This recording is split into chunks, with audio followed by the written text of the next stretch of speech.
एक व्यक्ति था जिसका नाम था मदन सेठ। मदन सेठ एक जाना पहचाना अमीर व्यक्ति था जिसकी पूरे शहर में चर्चा रहती थी। मदन सेठ की जो पत्नी थी उसको जानवर पालने का बहुत शौक था। उसके पास तोता, मुर्गा और बकरा पले हुए थे। क्योंकि मदन सेठ जब अपनी दुकान पर जाता तो सेठानी तोते को खिलाती और अपना मनोरंजन करती। लेकिन इन सभी पालतू जानवरों के साथ एक चूहा भी रहता था जिससे सेठानी बहुत परेशान रहती थी क्योंकि चूहा सेठानी के कई सारे कपड़ों को कुतर देता था।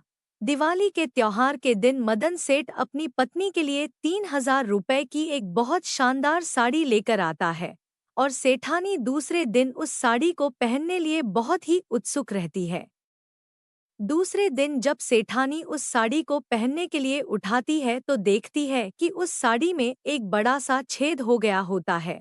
ये देखते ही सेठानी आग बबूला हो जाती है क्योंकि उस साड़ी को चूहा कुतर देता है जिससे साड़ी में छेद हो जाता है। ये बात मदन सेठ को पता चलती है तो मदन सेठ सेठानी से बोलता है, गुस्सा मत हो, मैं दूसरी साड़ी ले आऊंगा और चूहे को पकड़ने के लिए चूहादानी ले आऊंगा।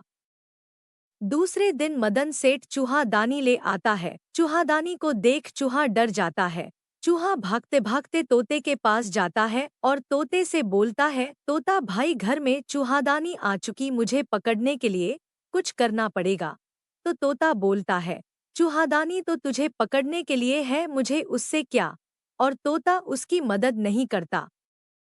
चूहा भागते भागते मुर्गे के पास जाता है और मुर्गे से बोलता है, मुर्गा भाई घर में चूहादानी आ चुकी, मुझे पकड़ने के लिए कुछ करना पड़ेगा। तो मुर्गा बोलता है, चूहादानी तो तुझे पकड़ने के लिए है, मुझे उससे क्या।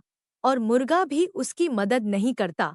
फिर चूहा बकरे के पास जाता है और उससे भी यही बोलता पर बकरा भी चूहे की मदद नहीं करता। अब रात होती है और सेठानी चूहे का इंतजार करती है कि कब चूहा चूहेदानी में फंसे और कब वह अपनी नई साड़ी को कुतरने का बदला ले। कुछ देर बाद अचानक से खट की आवाज आती है और सेठानी जल्दी में बिना लाइट चालू किए चूहादानी के पास जाती है। जैसे ही सेठानी उस चूहादानी को उठाती है तो उसे एक जहरीला सांप काट लेता है जो चूहे को खाने के लिए आया था और चूहादानी में फंस गया था। सांप सेठानी को खाकर वहां से भाग जाता है और यहाँ सेठानी की चीख सुनकर मदन सेठ भी जाग जाता है और लाइट चालू करके देखता है तो उसे पता चलता है कि सेठानी को सांप ने काट लिया। मदन सेठ तुरंत सेठानी को डॉक्टर के पास ले जाता है। डॉक्टर सेठानी का चेकअप करता है, फिर बोलता है कि इसका इलाज तो बहुत मुश्किल है क्योंकि सांप बहुत जहरीला था। और डॉक्टर बोलता है कि मैंने ऐसा सुना है कि अगर सही समय पर तोते का सूप मिल जाए तो सेठानी को बचाया जा सकता है, लेकिन तोता इतनी जल्दी कहाँ से मिलेगा। तो धन्ना सेठ बोलता है कि हमारे घर में ही तोता है और फिर उस तोते का सूप बनाकर सेठानी को पिलाया जाता है और वो चूहा देख रहा था। फिर जब सेठानी थोड़ी ठीक हुई तो रिश्तेदार मिलने आए तो मदन सेठ सेठानी की खुशी में घर पर छोटी सी दावत देता है और दावत में अब कढ़ाई पर चढ़ने की बारी मुर्गे की थी और मुर्गे का चिकन बनाकर रिश्तेदारों को परोसा जाता है और वो चूहा देख रहा होता है और बोलता है, अगर मेरी बात मान ली होती तो ये सब नहीं होता। और कुछ दिनों बाद जब सेठानी बिल्कुल ठीक हो जाती है तो रिश्तेदार बोलते हैं कि इतना जहरीला सांप था, सेठानी की किस्मत बहुत अच्छी थी और अब सेठानी बिल्कुल ठीक है। तो मदन सेठ सेठानी के बिल्कुल ठीक होने की खुशी में एक पार्टी रखता है और उस पार्टी में मटन बनाया जाता है और इस बार कढ़ाई पर चढ़ने की बारी उस बकरे की थी।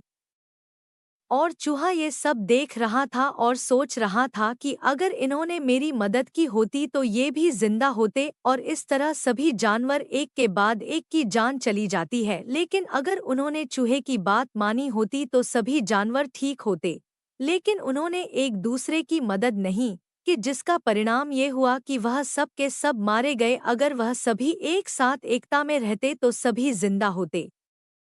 इस कहानी से सीख मिलती है कि अगर हम एकता में नहीं रहते हैं और एक दूसरे का साथ नहीं देंगे तो हमारे साथ भी यही होगा, हमें कोई भी अकेला समझकर फायदा उठा लेगा।